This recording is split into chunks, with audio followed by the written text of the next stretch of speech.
Caca Tengker peluk erat JJ Govinda depan Syahnaz Sadiqah.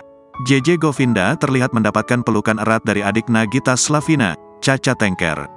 Pelukan Caca Tengker terhadap suami Syahnaz Sadiqah itu sepertinya penuh makna.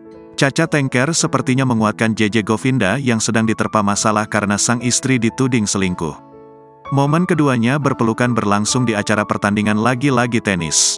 Dalam video yang beredar di sosial media, JJ Govinda dan Caca Tengker berhasil mencuri perhatian publik. Caca Tengker terlihat memberikan pelukan hangatnya untuk JJ Govinda di hadapan Syahnaz Sadiqah. Pun JJ langsung membalas pelukan erat Caca Tengker. Bahkan, banyak yang menilai pelukan JJ Govinda dan Caca Tengker ini penuh dengan makna mendalam. Momen ini pun berhasil menyita perhatian publik. Lantaran, saat ini Syahnaz Sadiqah tengah diisukan berselingkuh dengan Randy Kejaernet.